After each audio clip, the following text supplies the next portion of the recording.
Welcome to Frost and Sullivan's Growth Podcast. In each episode, we are taking a deeper look at transformative shifts shaping global ecosystems, from industry megatrends and technology innovation to evolving customer expectations.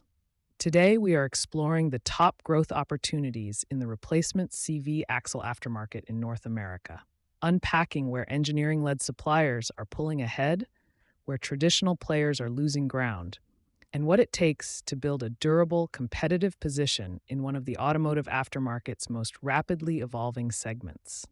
We will be covering what's accelerating replacement demand, the structural barriers, narrowing growth windows, the two growth opportunities that are separating leaders from followers, and the strategic imperatives every supplier needs to be acting on right now. So stay tuned. The replacement CV axle aftermarket in North America is not moving as one. It is running at two very different speeds, and the gap between them is widening every quarter.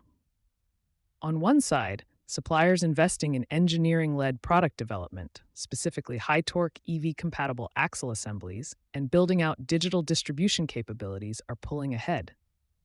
On the other side, volume-driven players still anchored to legacy product portfolios and conventional distributor relationships are absorbing pressure from three directions simultaneously: margin compression, rising raw material costs, and a customer base that is increasingly purchasing parts online and bypassing traditional wholesale channels entirely.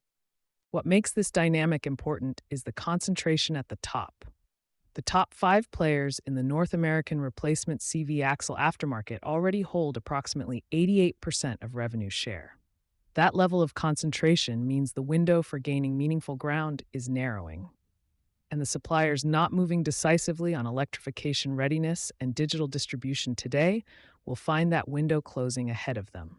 Before getting into strategy, it is worth grounding this in what's actually driving demand in the near term, because the demand tailwinds here are structural, not cyclical. The aging vehicle parc on North American roads is the foundational driver. As average vehicle age keeps climbing, the replacement cycle for wear-intensive components like CV axles accelerates accordingly. More cumulative mileage across an older fleet means more joints under stress and more boots past their service life. SUV and light truck penetration is adding another layer. These segments operate at higher torque, carry more weight, and place more structural demand on driveline components than conventional passenger vehicles. That translates to a higher frequency replacement profile and a growing share of the parts demand heading into the aftermarket. Fleet and light commercial vehicle growth is bringing high utilization rates into the picture. Fleet vehicles log more kilometers annually, reach replacement thresholds faster, and follow scheduled maintenance cycles that make them a reliable recurring revenue source for suppliers with the right catalog coverage. And then there's the remanufactured segment. Reman CV axles are gaining traction in cost-sensitive replacement scenarios, both for their lower upfront cost and an increasingly relevant sustainability narrative among fleet operators and independent repair shops. Growth acceleration is real in this aftermarket, but so are the barriers compressing the opportunity for suppliers not positioned to absorb them. Distributor consolidation is squeezing the middle. Manufacturers caught between rising input costs and price-sensitive distribution partners demanding better terms are finding that margin ground increasingly difficult to hold. The conventional middle position in the supply chain is becoming less defensible. OEM quality improvements are delaying the replacement moment.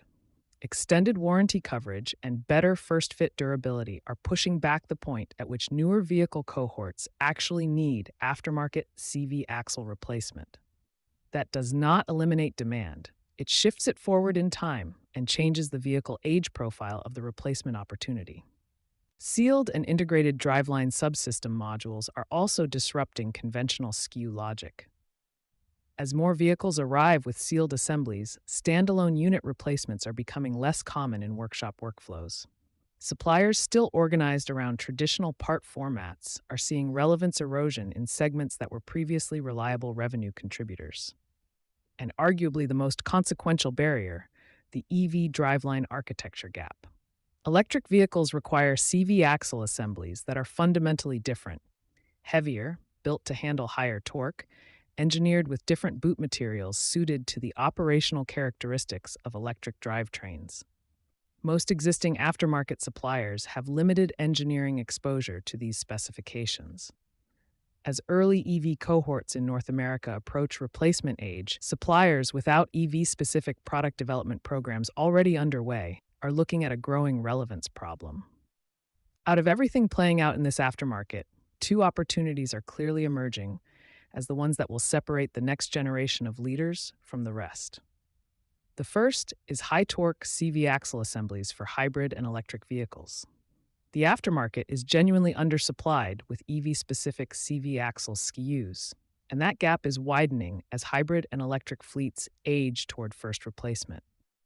The engineering requirements are non-trivial: higher torque tolerance, heavier assemblies, and purpose-engineered boot materials. Suppliers building these capabilities now are positioning themselves to meet demand that has no adequate aftermarket supply. That is a rare setup in a highly concentrated market. The second is e-commerce and direct-to-consumer distribution. CV axle purchases are migrating online at a pace that the traditional wholesale channel simply is not keeping up with.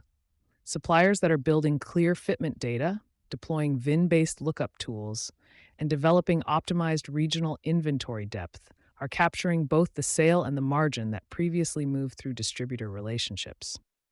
This is not a supplementary channel anymore. It is becoming the primary one for significant and growing customer segments. Thanks for joining us on Frost & Sullivan's Growth Podcast. For access to our research, competitive benchmarking, and best practice frameworks, head over to frost.com or email us at hello@frost.com.